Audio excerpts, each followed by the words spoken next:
Halo and welcome back to Founders Diary. Kita hari ini udah di penghujung tahun, tapi definitely hari ini sesinya bukan berarti hari ini penutupan.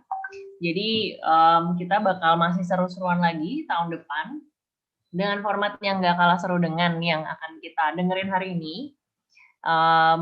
Tapi karena ini udah penutup tahun, jadi hari ini bakal banyak banget juga yang bakal kita bahas sama Chris dan Stefan dari Resto Depo. Jadi terima kasih atas kebersamaan kita selama tahun 2020 ini. Hari ini adalah episode yang ke-27 yang akan menutup pertemuan kita di 2020. Nah, sebelum kita mulai, seperti biasa perkenankan saya untuk terlebih dahulu sedikit berbicara tentang beberapa brand yang mendukung Founders Diary di 2020 ini. Yang pertama, kami disupport oleh Amazon Web Service. Kami juga disupport oleh Uptown Service Office yang merupakan penyedia jasa layanan private office, co-working space, meeting room, event space, dan virtual office. Uptown Service Office sendiri berlokasi di Plaza Mutiara, Mega Kuningan. Kami juga turut disupport oleh Payroll Boss yang merupakan cloud-based human resource information system untuk membantu para HR manager dalam menyelesaikan tugas-tugas administratifnya. Kami juga disupport oleh MIKTI yang merupakan Indonesia Digital Creative Industry Community yang merupakan organisasi non-profit bagi para penggiat dan pelaku industri kreatif yang didirikan di tahun 2008. Kami juga turut disupport oleh Amikom Business Park dari Yogyakarta yang merupakan inkubator startup di Jogja. ABP sendiri memiliki peran dalam membangun ekosistem startup di Jogja dan sangat populer di komunitas Jogja Startup. Nah, kami juga turut live setiap minggunya di Cakap. Jadi halo teman-teman dari Cakap. Cakap sendiri adalah startup pengembang aplikasi belajar online dengan interaksi dua arah antara murid dengan pengajar profesional melalui panggilan video dan percakapan teks. Selain menyediakan jasa pembelajaran bahasa asing, Cakap juga mengembangkan layanan Education as a Service untuk beberapa lembaga pendidikan dan pemerintah. Cakap sendiri tersedia di Google Play Store dan App Store untuk menjangkau semua pengguna. Last but not least, kita juga disupport oleh Target yang merupakan marketing automation tool pertama di Indonesia. Kami M-Target membantu bisnis agar menjadi lebih dekat dengan para pelanggannya dan menyediakan layanan mulai dari mengumpulkan leads, prospek, hingga retensi pelanggan. Platformnya sangat sederhana dan mudah digunakan. Sejak berdiri tahun 2016, M-Target telah digunakan dan dipercaya oleh ribuan perusahaan dari berbagai industri dan skala di seluruh Indonesia dan Asia Tenggara. Nah, buat teman-teman yang sering dapat newsletternya Founders Diary setiap bulan, itu kami disupport oleh M-Target. Jadi kalau misalnya mau blasting yang keren-keren dengan template yang sangat simple banget, udah ada template-nya, tinggal diisi, itu boleh kontak-kontak ke M-Target. Nah, tanpa menunggu lama lagi karena moderator kita dan para pembicara kita juga sudah hadir, saya persilahkan kepada moderator untuk mengambil alih stage. Thank you, Natasha. Halo, Chris. Halo, Stefan. Hello. Hi, Arya. Good to see you again. Good to see you again. Good to see you, yes. Halo rekan-rekan sekalian, kita udah masuk ke episode ke-27. Mungkin sedikit mengenai Founders Diary ya, kita waktu mulai Founders Diary karena awalnya tuh COVID happens, and then kita ngerasa wah ini we're being unproductive ya kalau misalnya kita cuma diem-diem di rumah aja gitu. Jadi what can we do that can help our portfolio companies dari Prasetya Group maupun yang ada juga yang bukan Prasetya Group tapi lebih ke arah kalau misalnya produk, different dan lain-lain. Jadi we start doing Founders Diary. Ada juga satu lagi yang apa namanya? What's the name Adi? The other one? Enterprise Talk. Enterprise Talk, yeah. Another webinar series that we do in the CR group. And we've been doing it for free, nothing, no income or anything. We're just doing it just for the sake of doing it and giving back to the community, and hopefully it can inspire some people to do what they've been wanting to do. Mungkin ada yang dari Cakap, ada yang dari YouTube lihat acara ini dan inspired untuk apakah join ke startup ataukah memulai suatu dari nol juga.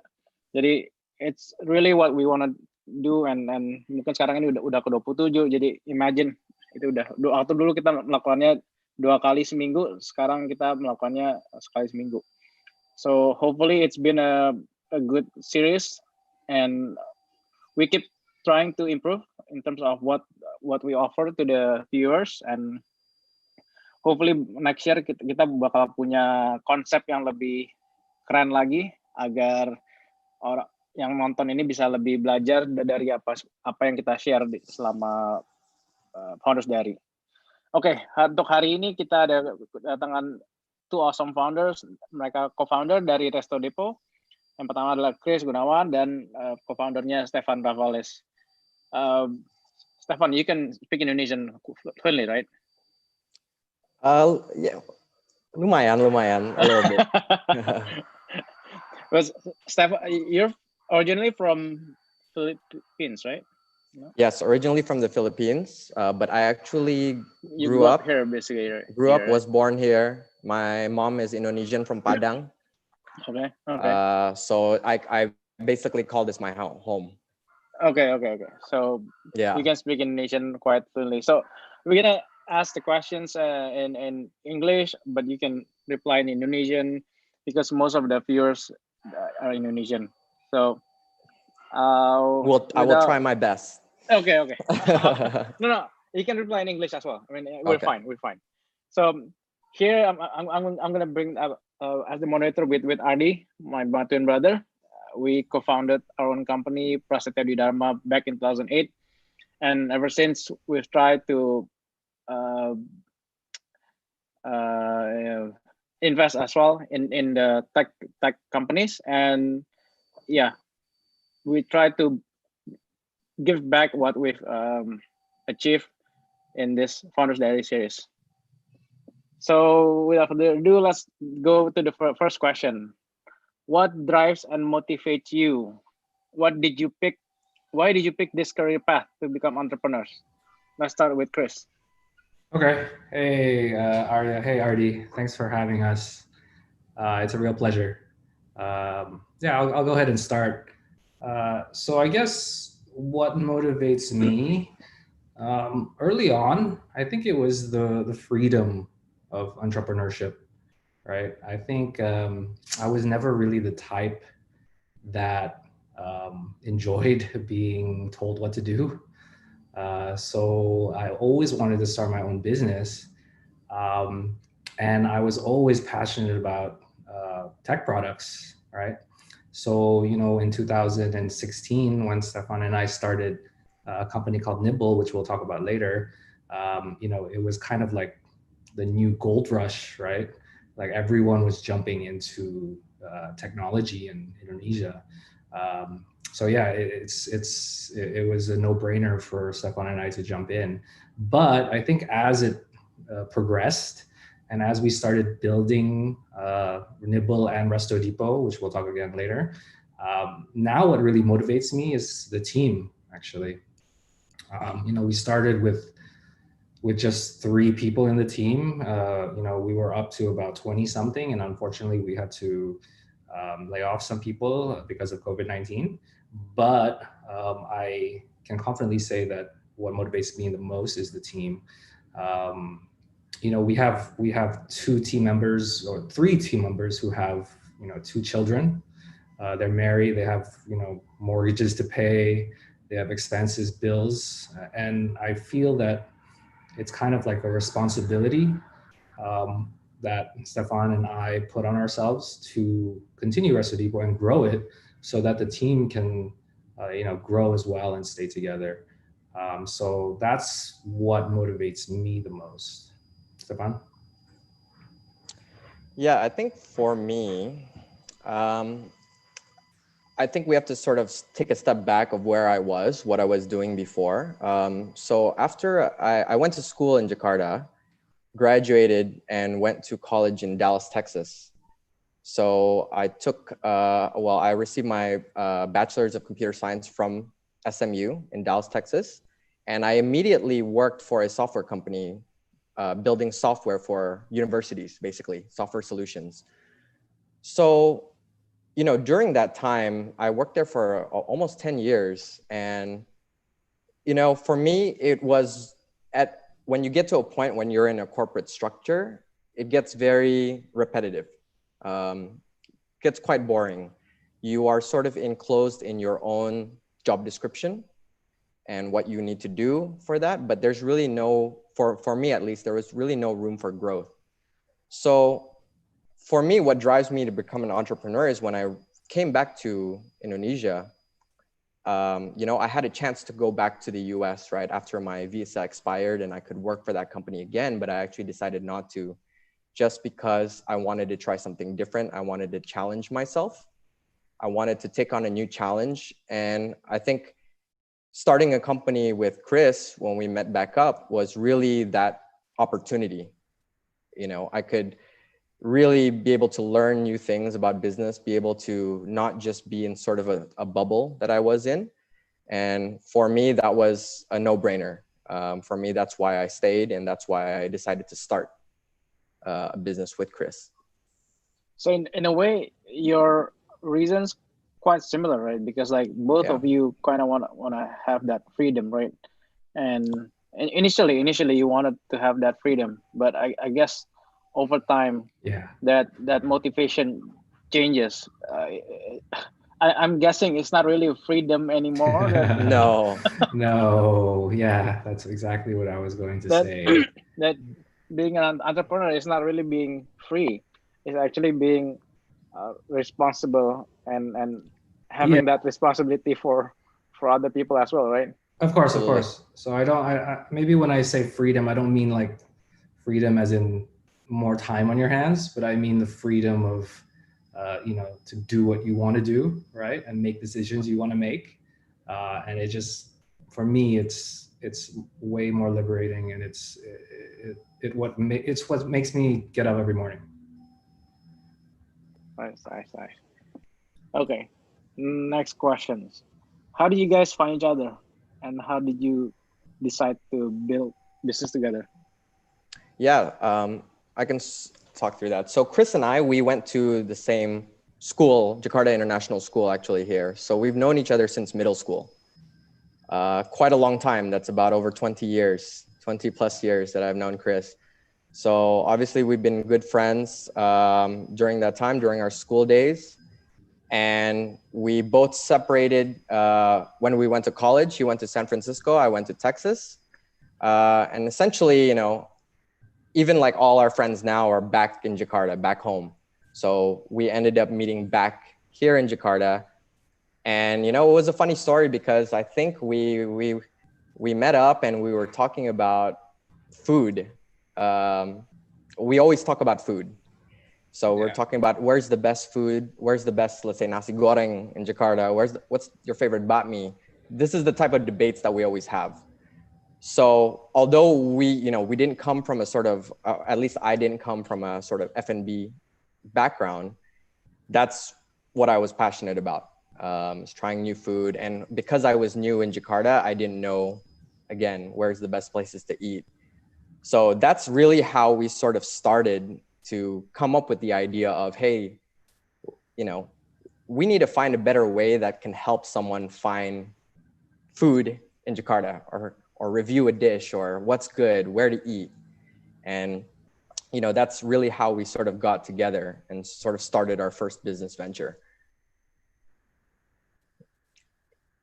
Yeah. And that was Nibble, right? That was Nibble, yes. Yeah. So Nibble was basically a food finder app. It's very similar to Zomato or Crave, or in Singapore, there's a company called Burple. It basically helps foodies find the best dishes in their area. And this was in 2016, mind you. So this was before, Instagram, but this was before people were taking photos of their food, right? So we wanted to actually create an app that allowed users to share their favorite food across the city and allow other foodies to find those foods.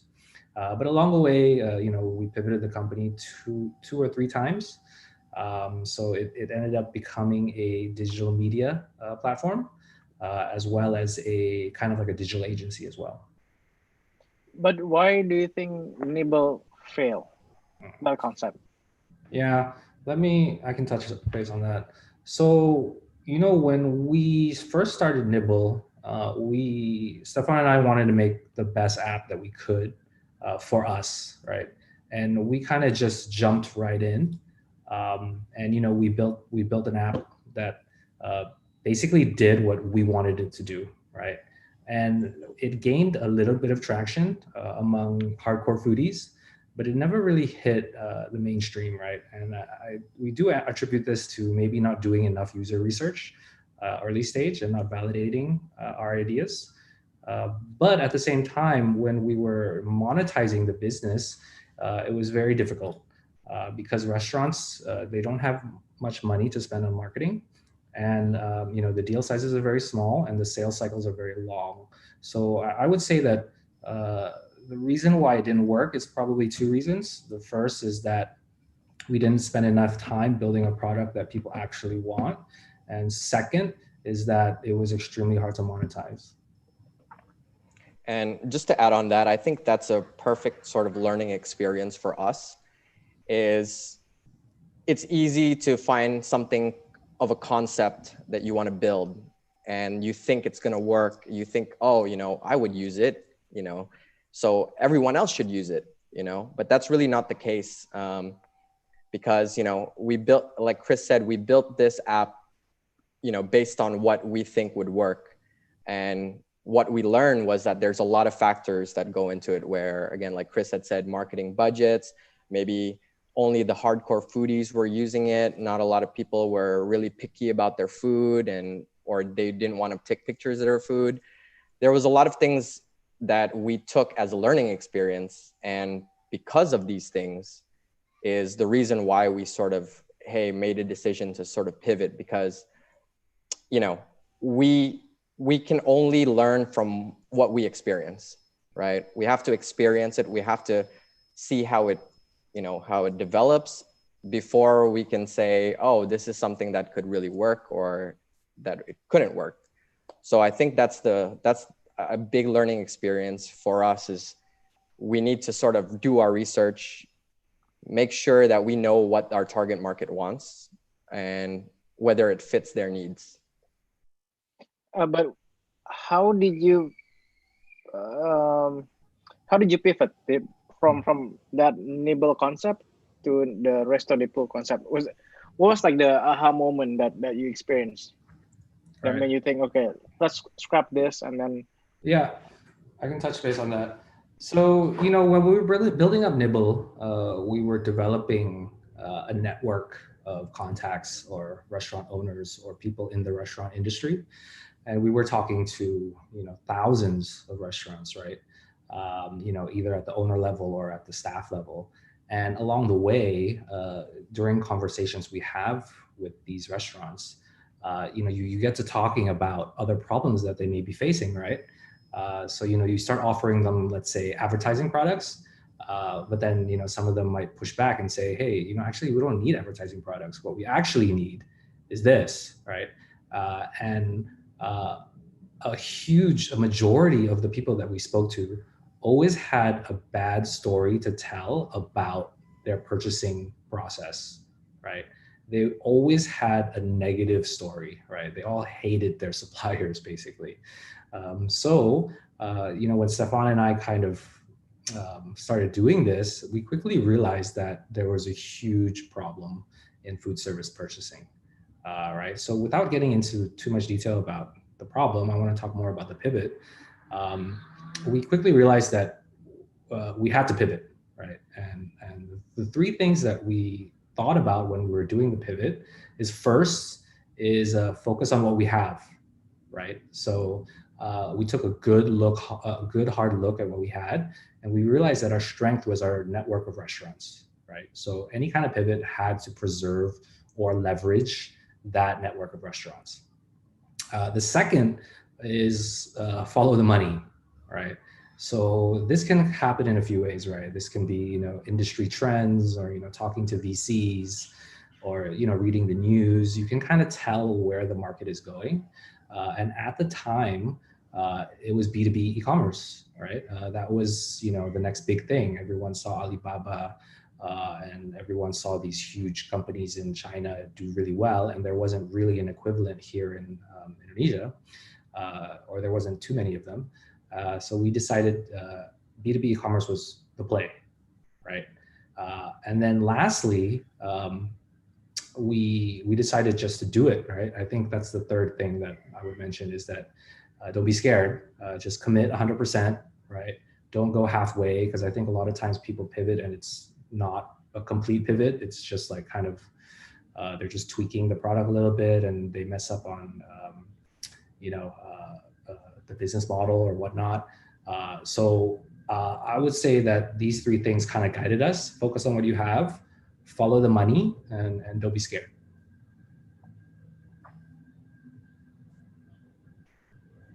Anything you want to add, Stefan? Yeah, I mean, for me, it's, I mean, in terms of deciding to pivot, it wasn't, just so that you all know, it wasn't something that we were just like, oh, let's just one day, this isn't working out, let's just go ahead and pivot tomorrow. Yeah. You know, Chris and I, our decision to pivot was really based on meeting each other every day, working together every day, finding out what's working, what's not, what do we need to do. Obviously, the research that we got from talking to restaurant owners. So for us, it was something that we needed to do, but it took quite a while to do it. It was not like an overnight decision, right? And again, like Chris said, I think for us, we really just needed to do it because although we've built this app, we spent a lot of money on it. You know, Chris and I actually bootstrapped Nibble for 2 years. You know, we didn't take any investor money for Nibble. We literally took it out of our pockets to build this app. So we know that we were invested in building a business. And so even though we sort of changed direction to pivot to Resto Depot, for us, it's worth it because we're obviously passionate about the industry. We obviously want to build something that works. And, you know, that's what we did. And that's based on what we've been hearing from and the advice and the direction based on what we've talked about with restaurant owners. Okay. Thank you, Stefan. Thank you, Chris. I'm handing it over to Adi. Okay, before I ask the next question, if anyone wants to ask on the YouTube or Chakap or Zoom, just drop us a message. So, hi Chris, hi Stefan. Adi. Okay, let's get to the next question. What are the ups and downs of doing a pivot? Let's start with Chris. Yeah, sure. I think the downs, right? I'll start with the downs, I guess, right? I mean, of course, there has to be disappointment, right? You spend 2 years, focused on building a certain product and getting it to know, the user so intimately. You sacrifice a lot, right? So deciding to kind of pivot and not really losing the progress, but changing ideas or starting from scratch again, or from going back to the drawing board, whatever you want to call it, that obviously has to be disappointing, right? But at the same time, it can be also very, satisfying, right? Because it's a new day, right? It's a new dawn. It's a new idea, right? And it depends, I guess, what kind of founder you are, or do you like early stage or do you like later stage? But for Stefan and I, we really love early stage of our company, right? This is where we can really get our hands dirty. We can do things that we're uncomfortable with, or things that can help us grow. It really, I wouldn't say there's really ups and downs. It's just the way that you look at it, and the way that Stefan and I chose to look at it is to take the opportunity and do the pivot. So there's not much a downside. Probably it's more to the upside. Yeah, I would say that, okay, I don't think anyone pivots just to pivot. I think you do it out of necessity, right? So I don't feel, for me, I always was 100% for it and 100% comfortable with it. Because, as in a startup, there's 3 stages, right? The first is idea stage. Second stage is product market fit stage. And the third stage is scaling, right? When you pivot, it's probably because you failed at stage 2, the product market fit. Like, you weren't able to build a product that fits a particular market, or it wasn't really sticky enough, right? So if you want to get to stage 3 and beyond, you have to get past stage 2, right? And the only way to get past stage 2 is to pivot.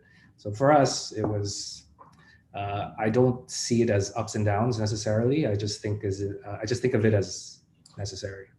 So what happened to the last app? It's still there. We kind of shaped it into a digital media platform now, so it's all web based. So you can actually go to nibble.id now and still read some of the articles that we've made. It still gets 500,000 users probably a month reading our articles, but we don't really invest or grow that side of that business anymore. But is it something that you can explore to improve or get something out of it? Yeah, so we're toying with the idea of using it as a content marketing platform. So the idea is someone would stumble into nibble.id through SEO, and then they'll see an article about, let's say, rice, and then we can kind of push the readers or the users to visit restodepot.id or download the app, our Resto Depot app. So it's just another way to kind of generate app installs. Okay. Stefan, you want to add something? Yeah, sure. So in terms of I think the biggest in terms of the pivot is just again, like sort of Chris said, the disappointment of just the time and money that you put in. Like with anything, if you are investing a lot of time and money in something and sort of doesn't work out, obviously you sort of reflect and see, oh, what have we just done for the last 2 years, But we don't see it that way. We see it as a positive because I think when we did Nibble, we learned a lot of lessons, right? When we first started it, we basically hired a company in Singapore to build the app. We invested a lot of money to basically a outside vendor, basically, that's not even local, to build it. And when we were testing it here, we also ran into a lot of, problems as well. But I think those are all learning lessons because when we then pivoted to Resto Depot, we built it from scratch, knowing what we knew, the architecture of the platform, knowing what code to use. Our main developers were with us when we built Nibble. And so when we built the new product, we know how they work. We know what they can do, what their capabilities are. And essentially, we built a better product as a result of that experience.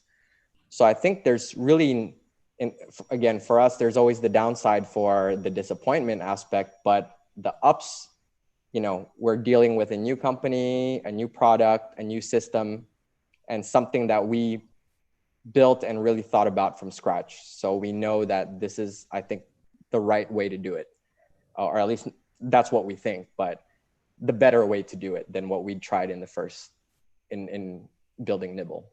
So what are the challenges for both of you to agree on the same pivot? So I think like I said before, I don't think there really was a challenge because, and again, Chris and I, our decision to pivot was based on, working together every day and figuring out what works and what doesn't. We both were like, basically at the end of our ropes with, the amount of money that we were investing and the amount of time that we were investing as well. And we were just like, we need to really learn about what's going to work, what has a better chance of succeeding. And, we both really agreed that we need to take a new direction based on the feedback from what we get from, surveying our customers and things like that. Yeah, but for some people, for some co-founders, when they fail, maybe they get so emotional and then they start blaming each other and then they basically have a breakup, right? Yeah. And how did you guys have did you have like a special recipe to have a good relationship? I mean, I think the fact that Chris and I have been friends for over 20 years plays a big part. Again, I don't know, again, it may be different, right, with other people, but we work well together. We know each other. We know what pushes each other's buttons. We know what issues we have, but at the end of the day, I think just knowing that, you don't get so emotional, you don't get so angry at each other. I think it's surprising, but we actually never had any of that. Yeah. We never had any conflict like that when doing a big move like this. Yeah, I think it was very positive. I think Stefan, I think you touched on everything. I think it's all about self-respect and respecting each other. I've known Stefan since the 5th, 6th grade, right? So, we used to spend high school all together, right? So for me, like any kind of fight would have, happened before that, right? And I guess when we were building or pivoting into Resto Depot, it was just trying to figure out what actually works and what to dedicate our lives to. And we didn't really, we didn't antagonize each other in any way coming up with a decision. I think we came to it mutually and made the decision together. Well, did you have any other options other than creating the current business model?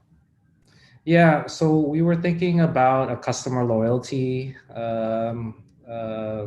SaaS platform.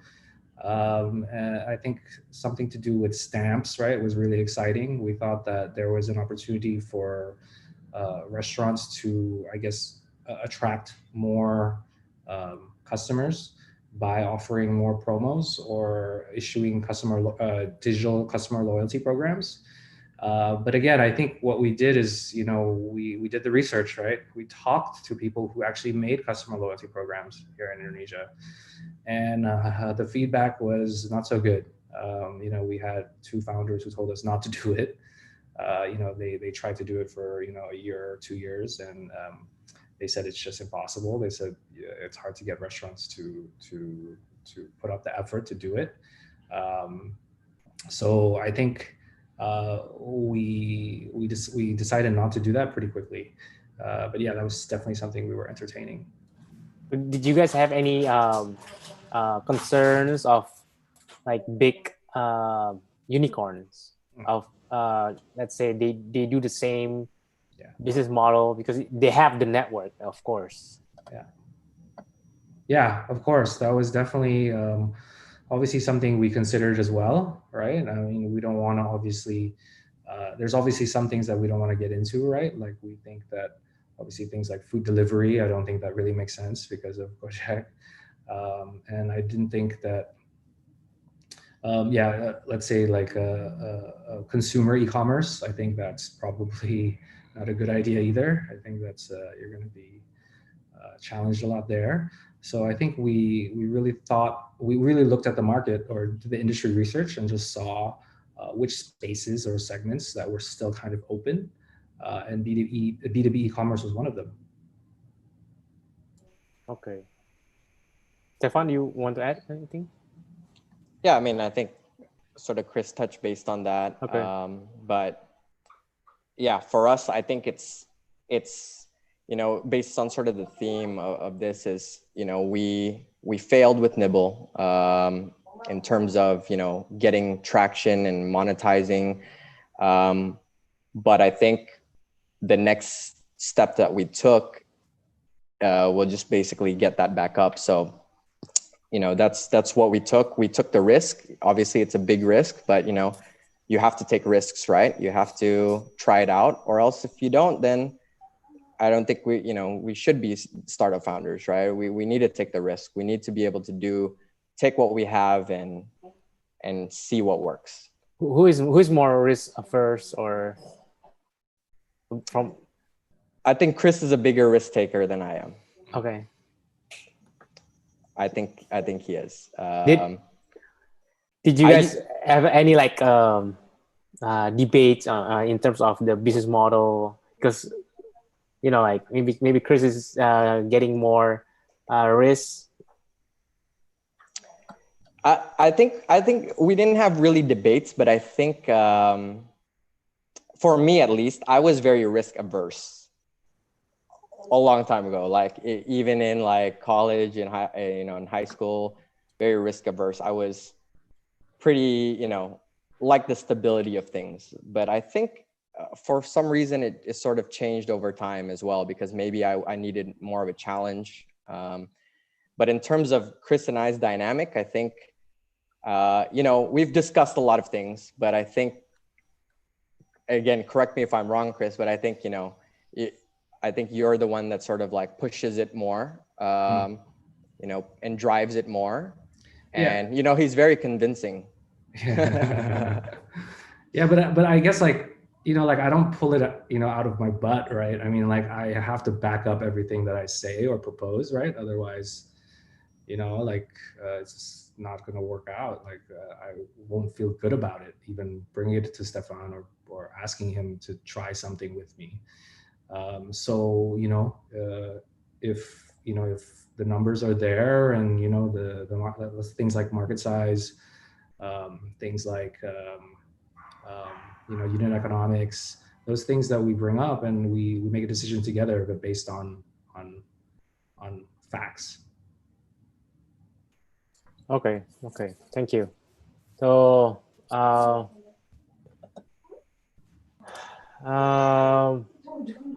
pass it back to Arya. Thank you, Adi. So next question is, how did you build the culture in Resto Depot? Is it the same as the one that you built with Nibble or completely different?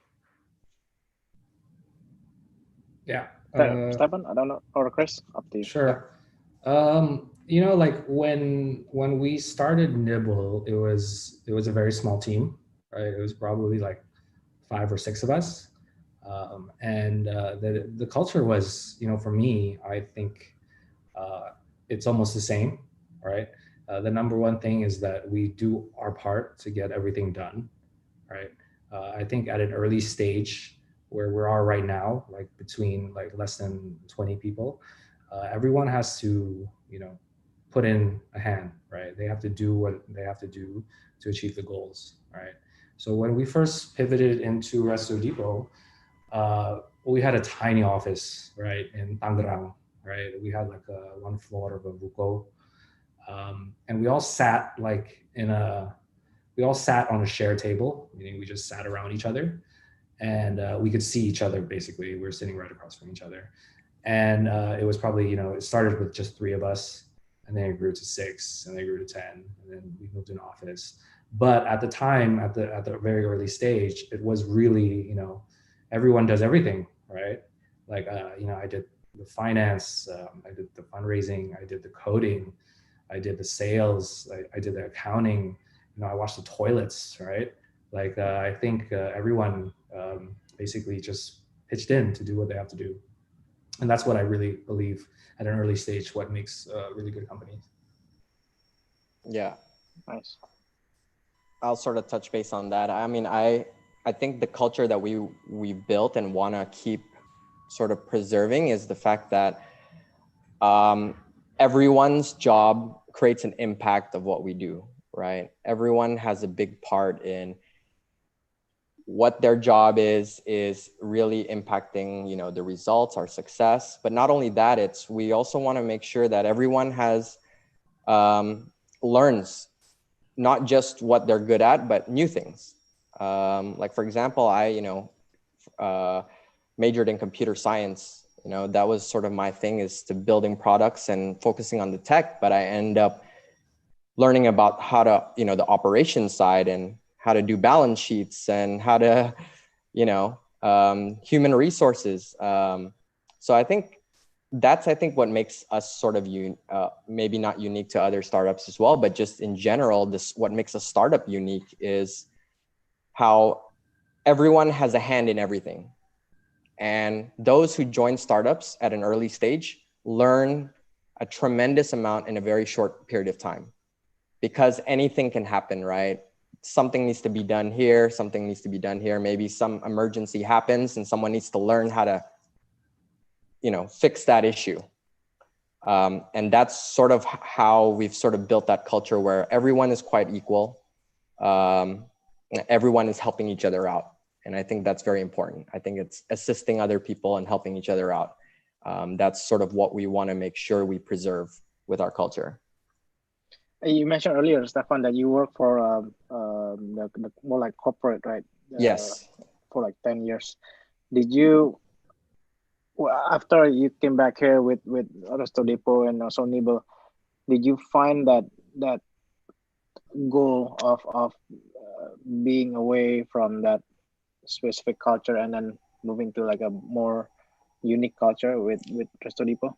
Absolutely. When I was working in sort of a more corporate environment, I was literally only dealing with our technology team, no one else. So I was talking with developers every day. I was working with, you know, basically everyone, all the tech guys. But really, because it was so segregated, we didn't really, you know, meddle in any other different departments. So for me, I was just focused on, you know, software, the tech side, and that was it. So when when we started sort of the startup Nibble and then Resto Depot, it's a very different culture. It's very open. I'm even, you know, we don't see anyone from our team can basically come up to us and talk to us about an issue, and no problem, you know, we'll get it done. Even if we have to go in and fix something, we'll do it. But in corporate environment, you can't do that. You know, I can't just go up to the vice president and just be like, hey, you know, I have this issue. Nah, You have to go through human resources. You have to set up a meeting. It's very, you don't feel like you make an impact. You feel like you've done the job, and in order to take that next step, you have to go through multiple steps. It's not just as easy as walking up to someone and just be like, hey, I have an idea and I think we should do this. We should do this. That's just not going to happen because of the levels of management you have to go through. So I think with the startup, it's very open. It's a much more open environment. It's a much more creative environment where you collaborate and bounce ideas off each other. And I think that's much an environment that I like to work in. And do you implement something right now in Resto Depot that will preserve that culture? Yeah, I mean, I think we do. I mean, for us, we're still a small team. So because we're a small team, we still have that type of culture. Obviously when we do grow, we don't know what's going to be, how the culture is going to change, if it will change. We'll try to preserve it as best as we can by sort of just, again, when we talk to sort of our team, it's a very open conversation, open environment. You can come to us for anything, right? So I hope that we still have that kind of communication, even if we grow, and when we grow, How big is your team right now? It's 16 of us. Including us. Yeah. Including us, yes. Did it change during the pivoting? It actually, when we started Nibble at the peak, it was probably only like 4 or 5 people on Nibble. But Resto Depot now had 20 or more than 20, I think, before COVID-19. And then unfortunately, we had to lay off a few people. And now we're down to 16. Okay. So what do you see is going to happen?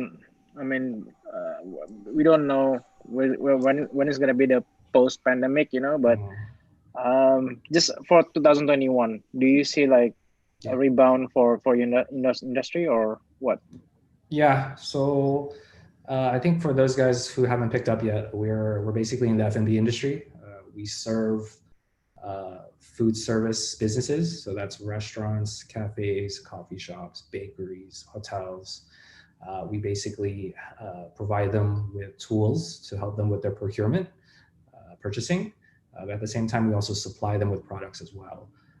So yes, so I do believe in 2021, there's going to be a lot of changes, right? And we've already been seeing those changes, right? The first is, I think we've been seeing this already, is that there's going to be a shift in consumer behavior from eating in malls and high-end restaurants to eating more neighborhood restaurants and off-premise restaurants, using things like Gojek and Grab Food.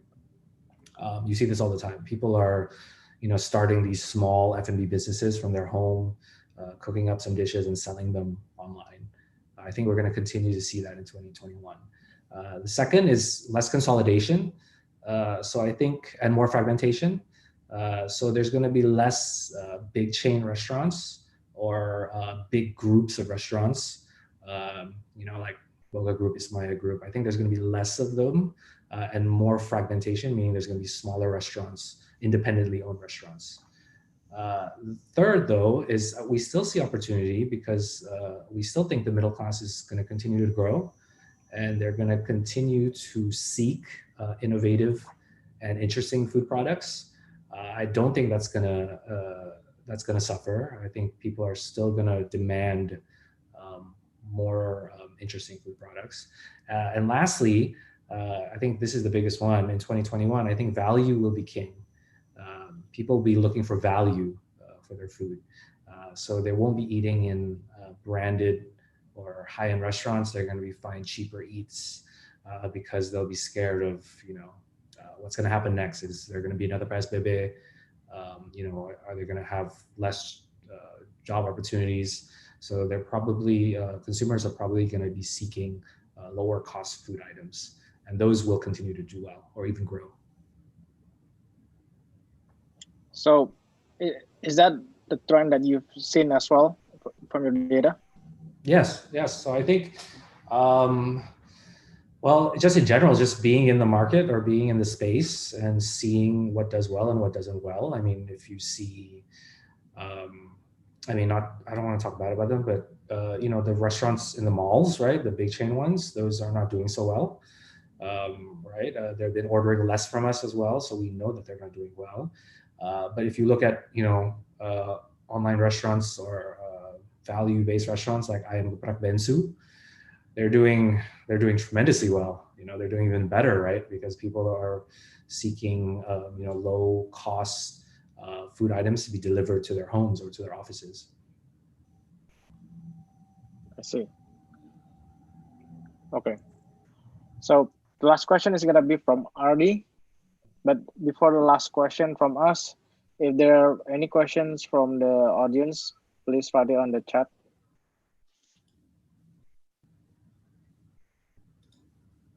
And is there any question in YouTube or Cakap? Not yet so far. Okay. So let's go to RD and with the last question. Okay. So we asked this question to every founder that comes across the Founder's Diary. So what is the key takeaway in being a startup founder? Can you give some advice to the aspiring entrepreneurs? So let's start with Stefan. Yeah, sure. I think for me personally, I think experiencing building a startup, a big takeaway is really doing your research. I think that's the biggest thing. It's really getting into, what your business does, who your target market is, and really, go out and interview those people and go out and really, really learn what the problems are that they're facing. Before you start tackling the solution, you really need to understand the problem, right? And I think that's, when we started Nibble, I think that was one of the biggest things is, maybe we didn't research enough on the problem, and we spent 2 years building a startup that really didn't take off until we pivoted. So I think if we did, more research, if we really understood the problem and really understood the solution better, I think we would have had an easier time and even potentially avoided a pivot in the first place. So, for me, I think the big takeaway is really just, again, understanding what you're trying to do and really going for it. There's really, you just have to go for it and never give up. Even when things are tough, times are tough, again, especially where we're in a pandemic, and, let's just say business isn't going so well, just continue to learn from those experiences and see what you can do better. Yeah. Okay. I'm gonna give my 2 cents now. I think founders, right? They come in all different shapes and sizes, right? I don't think there is a blueprint for like a good founder or bad founder. I think you'll have if you look at let's say Steve Jobs, he's definitely like more of a salesman, right? Where you'll see, let's say like Elon Musk, he's more of like an engineer. But I do think that these guys, right, or founders in general, good founders, they have 3 things, right, that they do really well, right? The first is they execute, right? If they say they're going to do something, they're going to do it.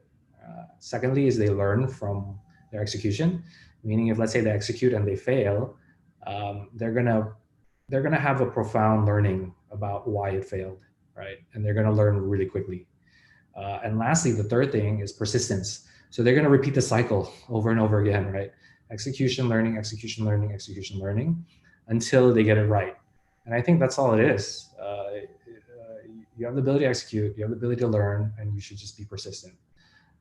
And if I could give any advice to aspiring entrepreneurs, I think I'll give some practical advice here. I think the first thing you should do is probably pick up some skills, right? Try to learn like a programming language or framework if that's what you want to do, if you want to get into tech. There's so many resources online now, like you can sign up for, the Codecademy, Team Treehouse, you could learn a programming language quite quickly.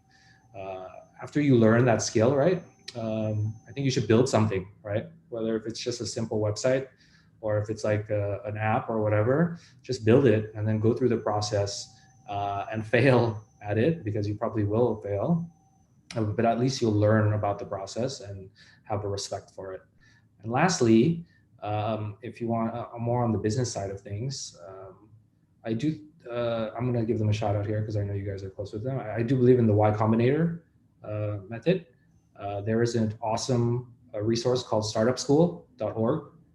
It's a Y Combinator program. Basically, it teaches you the ins and outs of startups, from doing the research, from building the product, from raising money, and even how to get into Y Combinator. So I would definitely check that out, startupschool.org. So those are my takeaways. All right. Thank you, Chris and Stefan. We got a question from Ivan Haryanto. How much time both of you do the research and run the business? But some people may say that just do it because time is running. Okay. Yeah. I guess the question is on the research. Yeah. I don't want you guys to think that it's like, we're like in a laboratory or like cooped up in like an apartment, just, doing, 100% research. It's, doing, a couple user interviews a day, right? Talk to the potential users, have a candid discussion with them about their problems and potential solutions. Do like 2 a day. Call, your friends and family who are maybe in that industry that you're trying to break into, or get referred by a friend. Just talk to people and then make sure to document everything like on a spreadsheet so you can make sense of the data. But yeah, I think what we did was we spent 2 years building up Nibble. So we kind of gradually built up research, building up that business. But I think when we were about to do the pivot, I would say we probably did research for about a month, probably a month of, talking to people, researching online, talking to VCs or potential or friends of, VC partners who are our friends. I think you shouldn't spend too much time, but just make sure you do it right. But did you guys do like a similar approach when you started Nibble and when you decided to pivot in terms of research? Not really. I think when we built Nibble, I think what Stefan said, I think we just tried to build the coolest product ever, and tried to build it for us, and it kind of didn't work out, right? And the lessons or the takeaway that we had from that is that we have to do more research at the idea stage, right? So what we did was, there was 3 types of research that we did. The first is user surveys, right? This is just surveys that we made on Google Forms or SurveyMonkey and passing it out to as many people as possible. The second is user interviews, actually talking to these restaurant owners, right? And asking them a set of questions, right? Things about like how they do business now, what problems they face, how much time they spend doing each process, really mapping out the pain points. And then the third would be industry research, right? Things like finding reports online, finding how big the market is, how many restaurants there are in Indonesia or in Southeast Asia. And those are kind of broad research that we did. But yeah, I think definitely when we were pivoting into Resto Depot, we spent a lot more time thinking about research and the quality of research. Thank you. Yeah, I can add something there too. So I think one of the biggest things as well is from the tech side, yeah, is, you know, knowing how to build your product. So I think that's one of the things with Nibble is that we literally wrote requirements for this app. It has to do this, this, this, this, and we basically sent it off to, you know, an external company to build, basically. And what we got back was a great product. You know, we liked the product. You know, we made additions to it, and we hired a local developer to maintain it. And you know, that was all good, but again, it was sort of, in my opinion, it was maybe a little bit too rushed. You know, we really needed to think of it a little bit more and do our research. So when we started with Resto Depot, we took our, you know, our first employee, our developer, and we built it together. You know, we talked about the requirements, we talked about how users will use it, and ultimately, just by having that discussion, it made the product much better and much easier without having to fix things later. So, you know, when we talk about research, it's just not just research like, you know, target market and things like that. It's also researching how to build a really good product in the most efficient way and in the least amount of time, you know, and to still make a good product. Who is more technical between you, both of you? Probably Stefan. I think he has the computer science background. Like I just pick it up. I mean, I'm pretty much self-taught. Like I use Team Treehouse. It's basically an online platform that you can register to and pay for, and you can learn basically any language. And I just learned by doing, and basically building products and doing small projects here and there. But it's just something that I'm passionate about. Yeah, and I mean, I was really blessed to also be part of building software in my early years after college, because a lot of the things that I learned there, from, you know, using specific programs to be able to report bugs and track issues, you know, we sort of implemented, you know, when we did Resto Depot as well, and software methodologies and things, basically building a solution from ground up. I think that really helped with, you know, basically creating the first products and obviously moving from Nibble to Resto Depot. So I know that all those experiences, I think is really helpful now. And I'm glad I learned it. Okay, thank you. Thank you, Stefan. Thank you, Chris. Yeah. Thank you. Thank you. All right, please carry on. So thank you for the sharing. I'm gonna speak Indonesian right now. There's another question. Yeah, I got. Oh, you got another question? Okay, sorry. How did you choose which developer to build your program? Did you compare several developers or just by reputation? I'm guessing this is when you chose the third party, right? Yeah, so I would go here. I would tell you not to do that immediately. Don't use a third party. If you're talking about choosing a developer company, so you might be talking about choosing or hiring developers, but I'm assuming that you're talking about choosing a third party. I wouldn't do that. I would try to build the team out myself. You'll save time, you'll save money. You know, try to hire I mean, if you're not a technical founder, try to partner with one and hope that they can do it. But yeah, if you're going to choose developers, meaning hire them, I mean, you just you obviously look at their experience and their projects, what they worked on before, and you know, try to see the quality of the code that they write. But it really comes down to experience. But if you're trying to hire a third party, yeah, I just wouldn't do that. But I guess it depends, right? It depends on what kind of product you would need, right? Let's say you're building a product, it's gonna like evolving product, then you might as well build your own team, right? Yeah, but let's say you just need a software for, I don't know, like a simple test that you don't need to be customized every time you use it. I say it's only for internal use, then it's something that you can outsource to like a third party, right?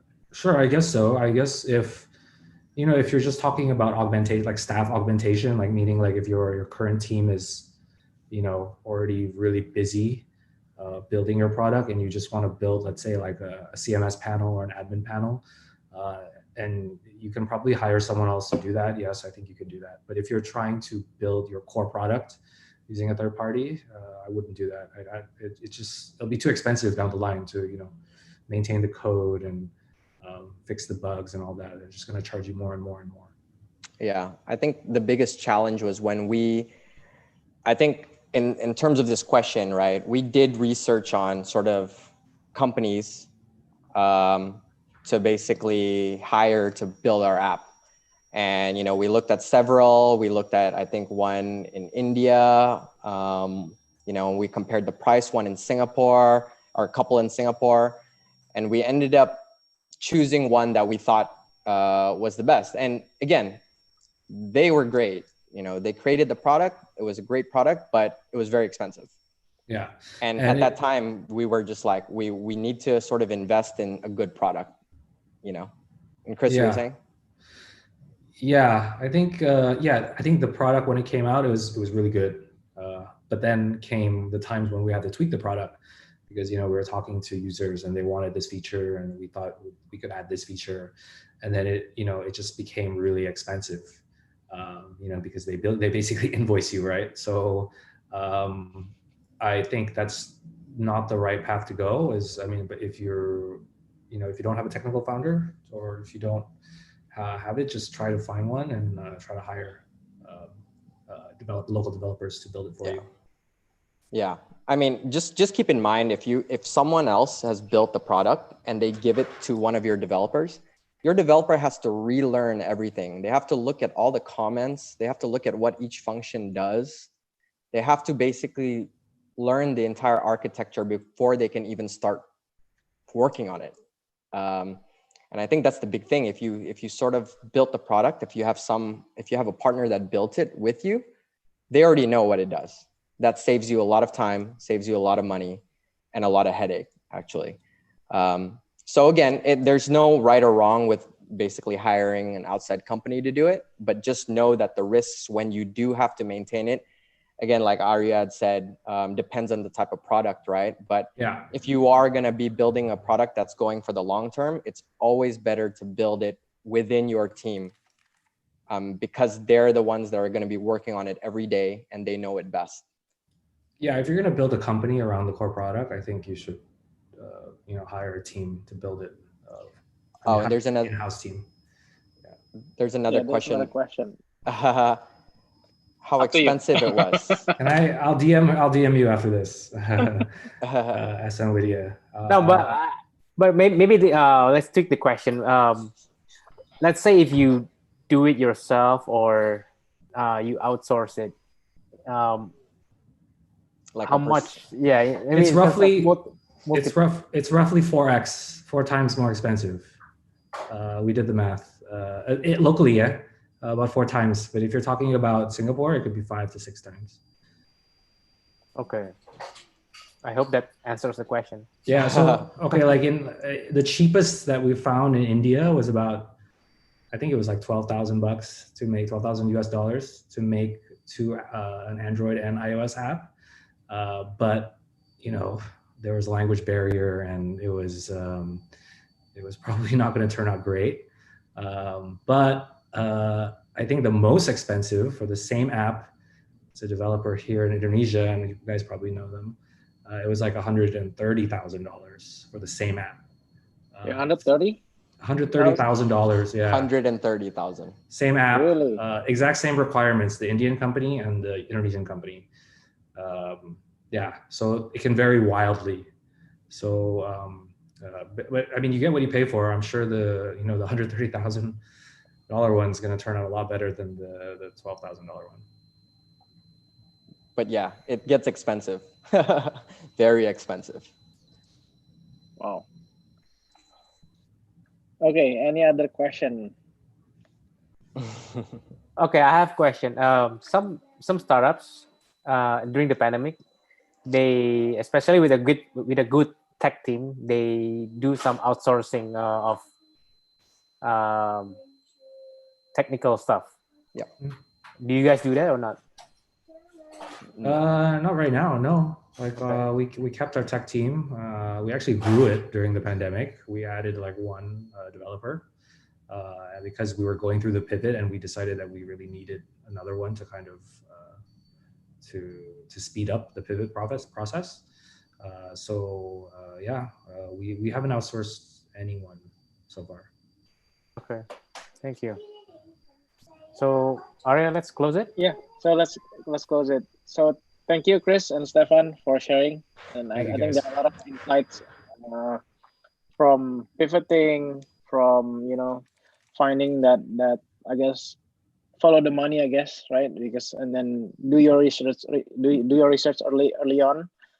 And I guess there are a lot of insights that everyone can do, because I guess starting up a company and especially like a startup, you need to begin with the right foundation, right? And I guess you're learning probably when you started Nibble, you didn't begin with a good enough research, and then you kind of like revamp that when you started Risto Depot. So I guess that was a good learning that everyone can really follow. So again, this is our last episode for 2020, but it's not gonna be our last episode. We're gonna come back with a different format next year. Hopefully, it's gonna be more insightful and more technical. So we're gonna talk about like how to do fundraising, how to do cohort analysis, So I guess we're gonna ask a lot of founders about how they do stuff running their startup. So it's gonna be. We hope it's gonna be more impactful going forward. And yeah, and if you have any feedback, you can go to bit.ly/founders diary feedback, or go to our social media. In Instagram is @founders diary or @CR News for more updates. So thank you, Chris. Thank you, Stefan, and I hope I'll see you next year. Thank you, Chris. Thank you, guys. Stefan. Appreciate it. Thank Everyone, you take for having care, us. please. Yep. Take care. Thank you everyone for attending this. Thanks, everyone. Bye. Bye. Bye. Bye-bye.